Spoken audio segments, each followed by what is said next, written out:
I never thought I'd be the reason a Manhattan lawyer would walk away from a six-figure salary, a corner office with views of Central Park, and a life everyone else envied. But 6 months ago, Olivia Mitchell did exactly that. She left everything behind and moved to my 100-acre farm in rural Wyoming to be with me. And when people found out, they couldn't believe it. A sophisticated city woman choosing dirt roads and early mornings over champagne brunches and Broadway shows? For a farm girl like me, it seemed impossible. But love has a way of rewriting every rule you thought you knew.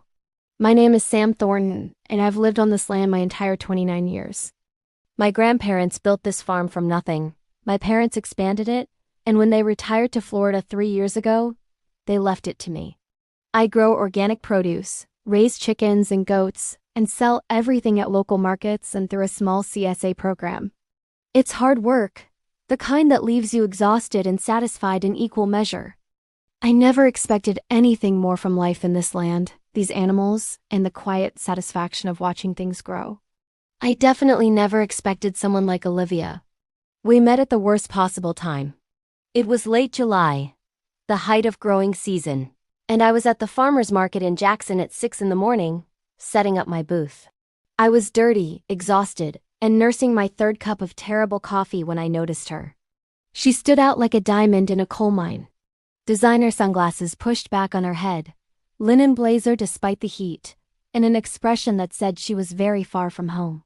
She was on her phone, arguing with someone in that clipped professional tone that screamed lawyer or executive.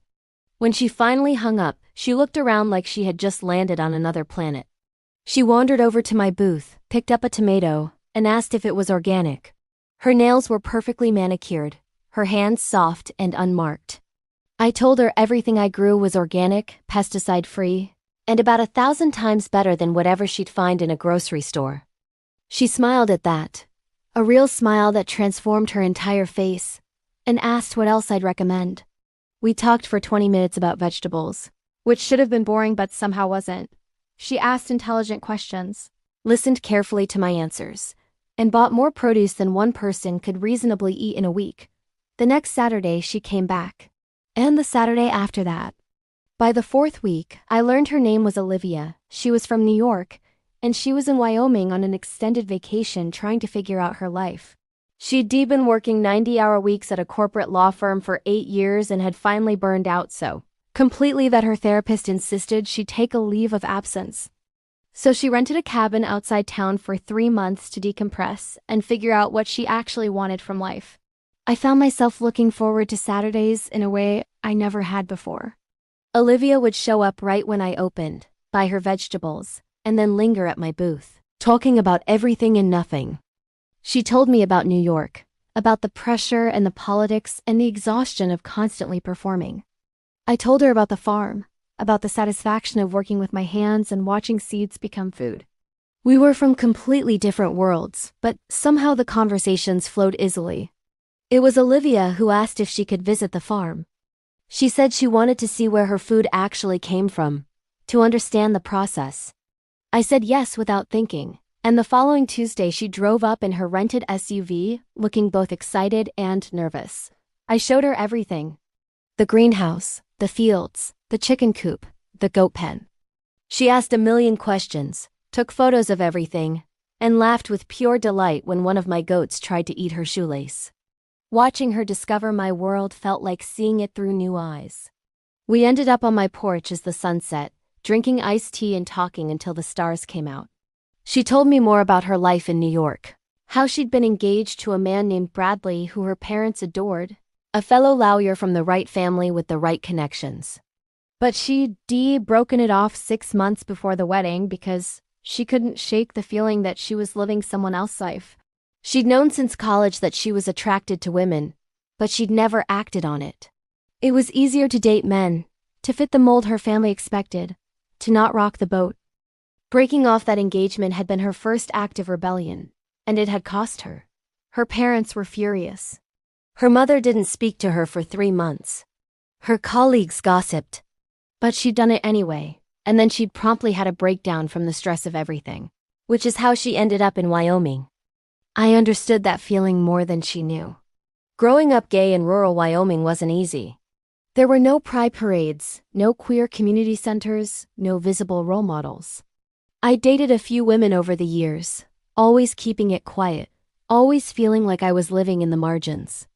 I'd never brought anyone home, never introduced a girlfriend to my parents, never imagined I could have the kind of open, joyful relationship that straight people took for granted.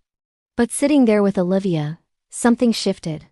The way she looked at me when I talked, the way she leaned in closer when I made a joke, the way her hand brushed mine when she reached for her glass. There was electricity between us, undeniable and terrifying. And when our eyes met, I saw my own longing reflected back at me. I don't know who moved first. Maybe we both did. But suddenly we were kissing, her hands in my hair, mine on her waist, and everything else fell away. She tasted like sweet tea and possibility. And when we finally broke apart, we were both breathing hard. She looked at me with wonder in her eyes and whispered that she'd been wanting to do that for weeks. I told her I'd been wanting it since the first Saturday she showed up at my booth. That kiss changed everything. Olivia started spending every day at the farm. She'd show up at dawn and work alongside me, learning how to weed and harvest and care for the animals. She was terrible at it at first. She moved too slowly, complained about the heat, got blisters on her soft hands. But she never quit. She wanted to learn, wanted to be part of my world, wanted to understand what I loved about this life. And slowly, she transformed. She traded her designer clothes for practical jeans and boots. Her manicured nails got dirty and stayed that way. Her pale skin tanned and freckled. She developed muscles I could feel when I held her. She became stronger, more confident, more herself. And I fell completely, hopelessly in love with her. We fell into a rhythm that felt like it had always existed. Working together during the day, cooking dinner in my farmhouse kitchen at night, falling asleep tangled together in my bed. She told me about her dreams of doing something meaningful with her law degree, of fighting for causes she believed in instead of helping corporations avoid taxes. I told her about my fear of always being alone, of never finding someone who understood why I loved this life so much. With her, I didn't feel alone anymore. But reality has a way of intruding on even the most perfect moments. 2 months into our relationship, Olivia's leave of absence was ending. Her firm wanted her back. Her mother was calling daily, demanding she stop this nonsense and return to real life. And Olivia had decisions to make about her future. The tension built slowly. We didn't fight, but there was a heaviness between us, an unspoken knowledge that our time together might be temporary. I tried to prepare myself for her leaving. I told myself it had been a beautiful summer romance, that I should be grateful for the time we had, but I couldn't expect her to give up her entire life for me. But every time I thought about her leaving, I felt like I couldn't breathe.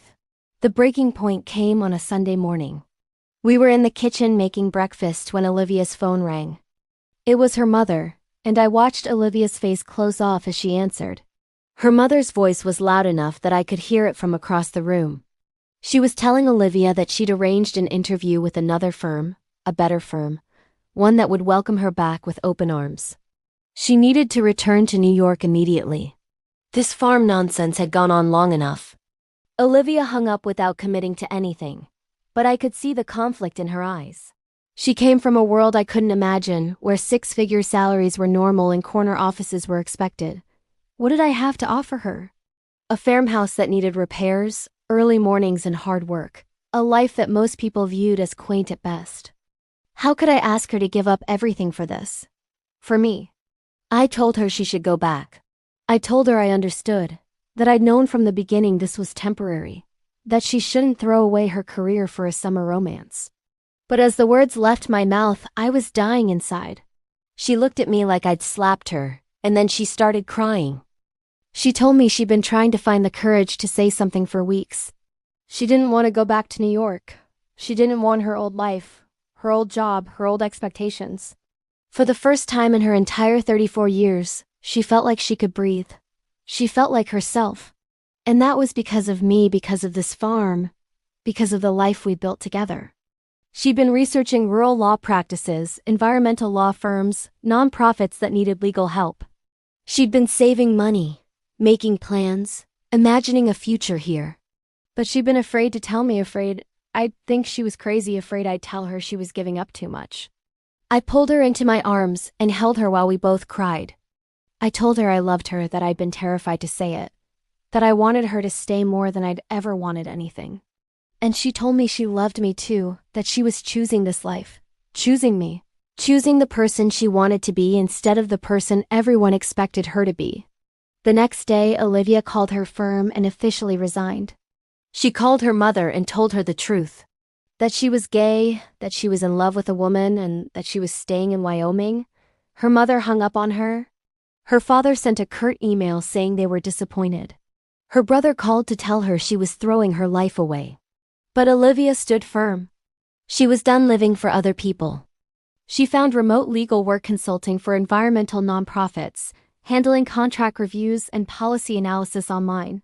She sold her Manhattan apartment and used the money to help me expand the farm and renovate my farmhouse. She learned to drive a tractor, to can vegetables for winter, to fix fence posts, and tend to sick goats. She became part of this land in a way I never expected. The town's reaction was mixed. Some neighbors welcomed Olivia warmly, impressed by her willingness to work hard and learn. Others whispered behind our backs, made comments at church, avoided eye contact at the feed store. But we also found unexpected allies. The older couple who ran the hardware store started giving us discounts and calling us their favorite customers. The woman who owned the local diner saved us a booth and made Olivia her famous pie every Friday. We found community in places we didn't expect. It's been 6 months since Olivia left the city for me, and people still can't believe it. The polished lawyer who walked away from everything to be with a farm girl. But Olivia says she didn't walk away from anything. She walked toward herself, toward authenticity, toward a love that made her brave enough to choose her own path. Our life isn't glamorous. We wake up at dawn, work until our backs ache, go to bed exhausted. But we do it together. And when Olivia stands in the middle of the field at sunset and tells me she'd, never been happier, I believe her. Because I see it in her eyes, in her smile, in the way she bloomed here like one of my garden plants finally getting the right soil and sunlight. We're planning to expand the farm, to add more livestock and maybe a farm store. Olivia wants to start a program connecting rural farms with legal resources. We dream about the future, about growing old together on this land, about building something that honors both where we came from and who we're becoming. Our story shocks people. The city lawyer and the farm girl. The Manhattan sophisticate and the Wyoming rancher. People said we were too different, that it would never work, that Olivia would get bored and leave. But they don't understand that love isn't about being the same. It's about choosing each other, building something together, and being brave enough to rewrite the story you thought your life was supposed to follow. If you're watching this and you've ever felt stuck living a life that doesn't fit, I want you to know it's never too late to choose differently. It's never too late to choose love, to choose authenticity, to choose the person you're meant to be over the person everyone expects. Yes, people will judge you. Yes, you might lose some relationships. But you'll gain the most important thing of all, yourself. So tell me, what would you risk for love? What would you leave behind? What would you choose? Share your story in the comments below. I'd love to hear about your journey. And if this story touched you, please like this video, subscribe for more real lesbian love stories, and hit that notification bell. Thank you for letting us share our truth. Remember, the bravest thing you can do is choose the life that makes you happy, not the life that makes everyone else comfortable.